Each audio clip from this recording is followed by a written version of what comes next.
Welcome to How You Livin', a transformative podcast featuring best-selling author, inspirational speaker, and minister, Dr. Rick Rigsby. And now, Dr. Rick.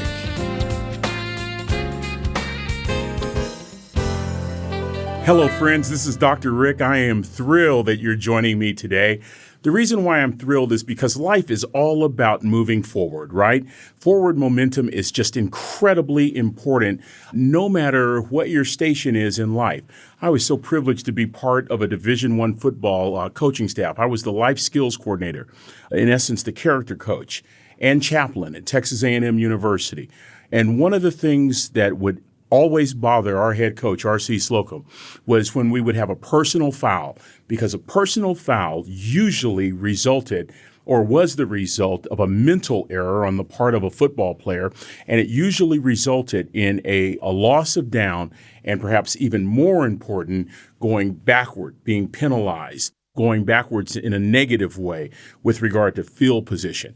The key to football, as Hank Stram used to say, is matriculating that ball down the football field. The key is to keep moving forward, and isn't that the key in life?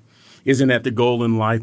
Isn't that the goal when everything inside of us wants to quit, when everything inside of us is telling us that we're stuck, that we've run out of options, that we have no hope, we have no reason for which to hope?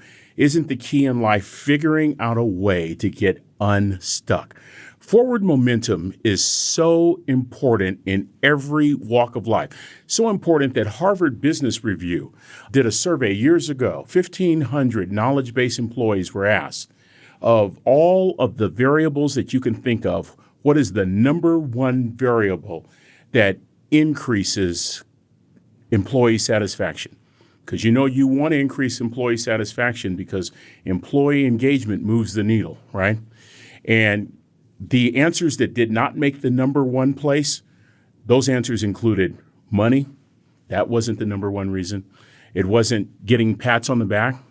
That wasn't it wasn't time off. It was when employees sensed that forward momentum was taking place.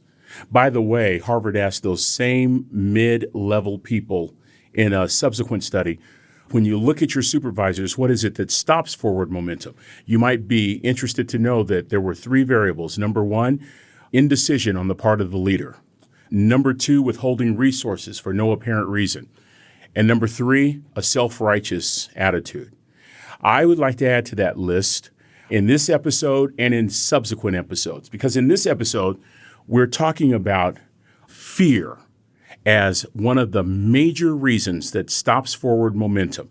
And I want you to just stay with me till the very end, because as we close this particular episode, I'm going to share with you a single key that I've discovered that really negates fear.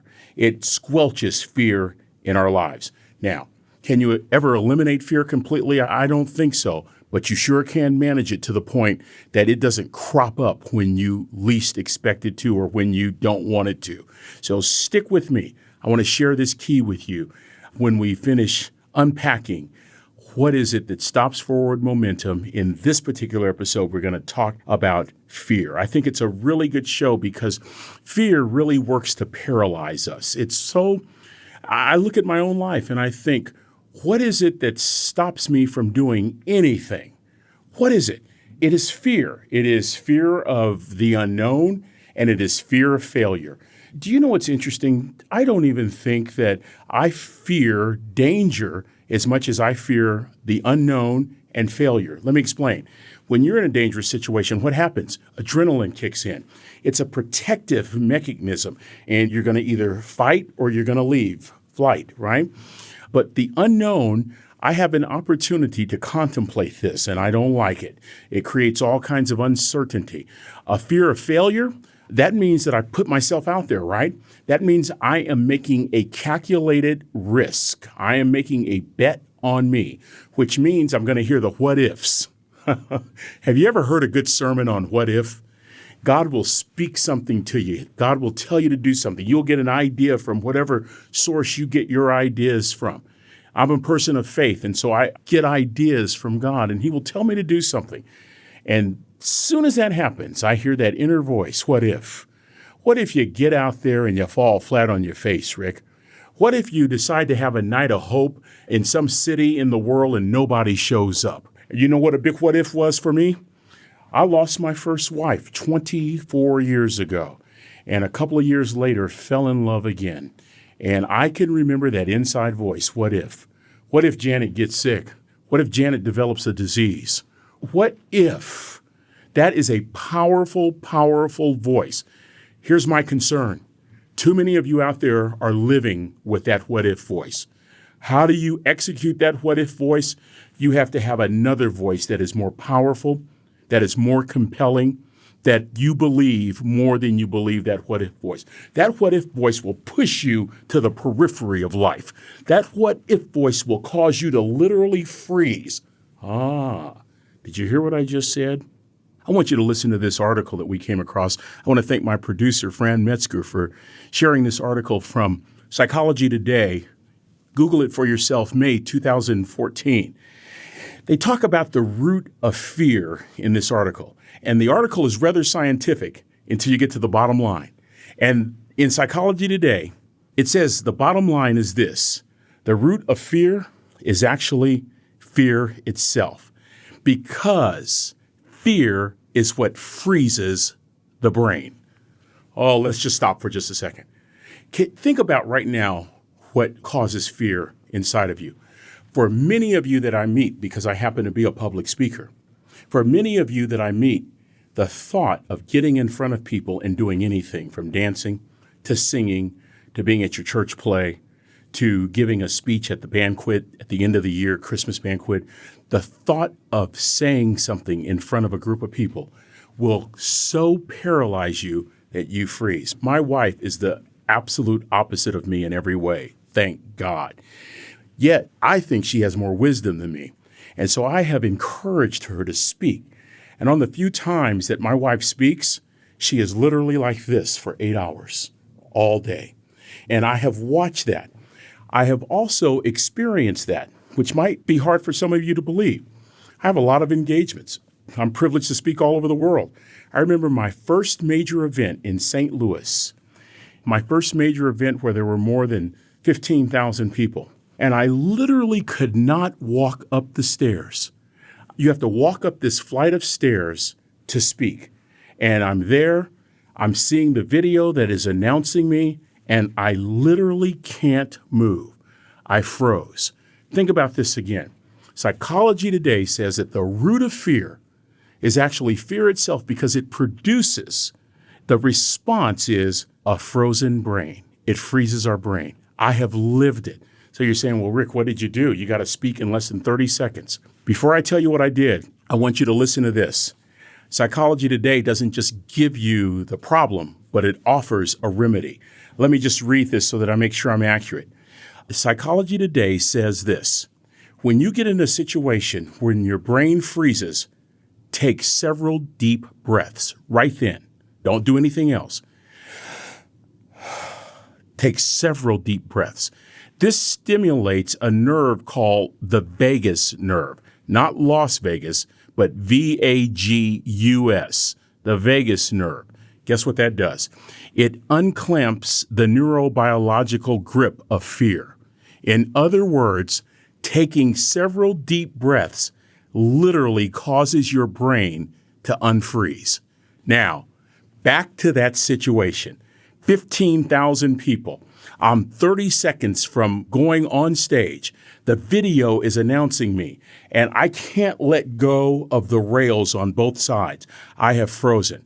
And all I remember doing was this. I remember hearing my mother's voice, and she said these words, "Ricky, baby, you were born for this."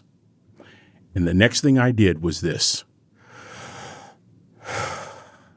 Probably took about 4 deep breaths, and I found my fingers releasing from the rail and walked up those stairs and gave one of the greatest speeches I've ever given. Friend, I want to tell you something.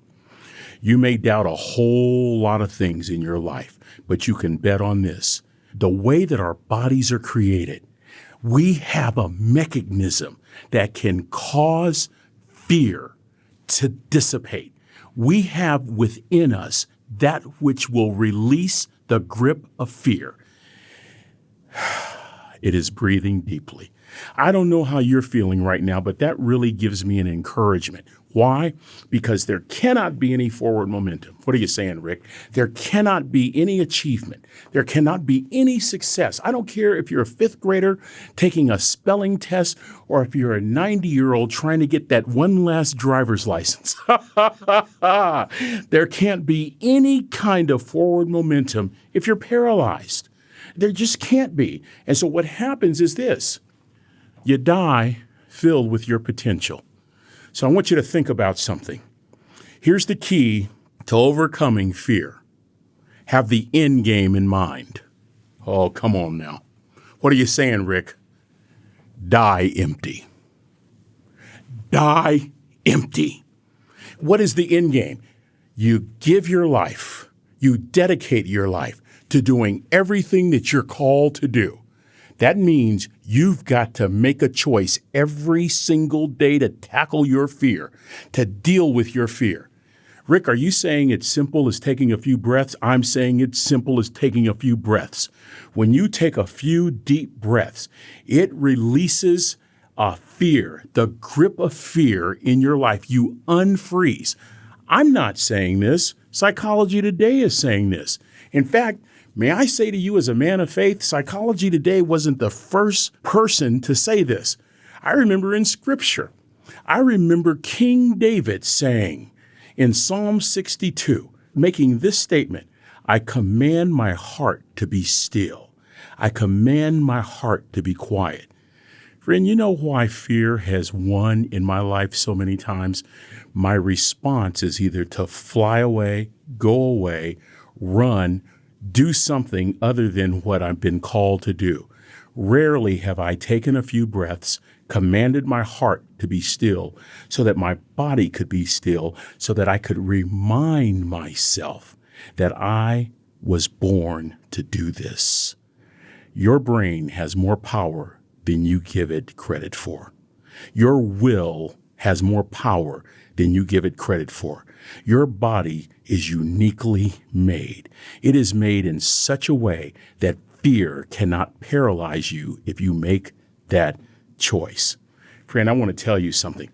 The key to me is making sure that you quiet yourself enough in such a way that you allow yourself to breathe deeply.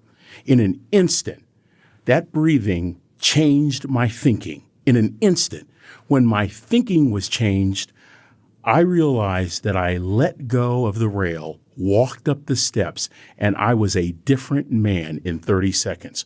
That's a bunch of hogwash, Rick. Your brain isn't that powerful, oh really? I want you to think about what Frank Outlaw said on one occasion. Watch your thoughts. They determine your words, watch your words. They determine your actions, watch your actions. They determine your habits, watch your habits.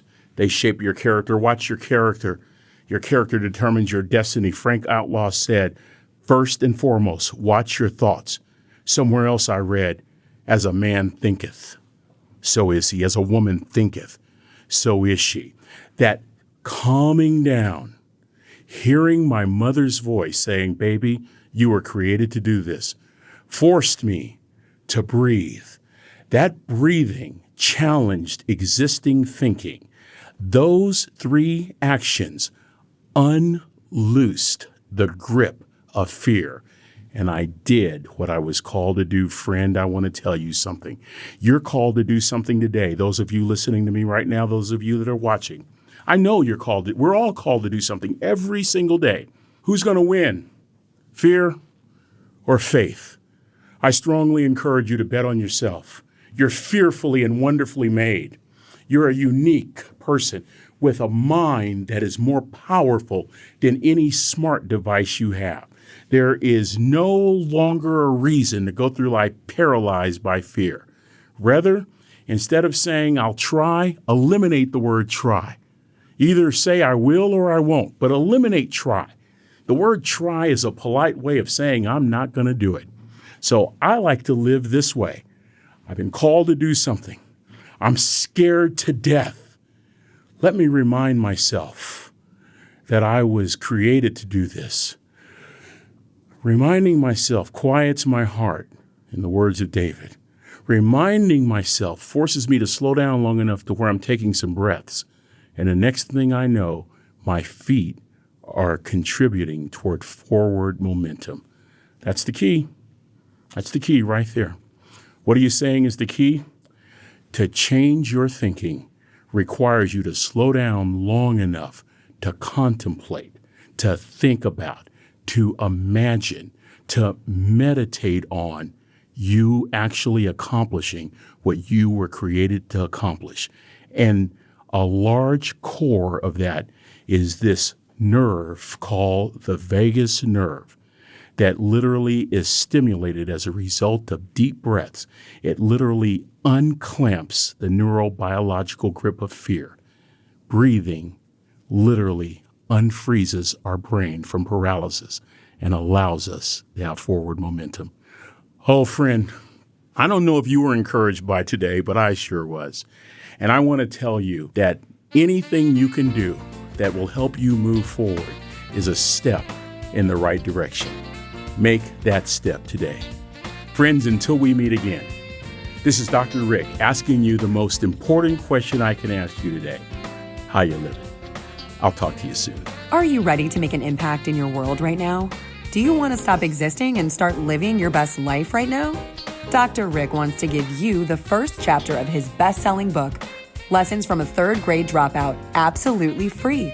Just go to www.rickrigsby.com/free gift to get the print or audiobook right now. This is the podcastfactory.com.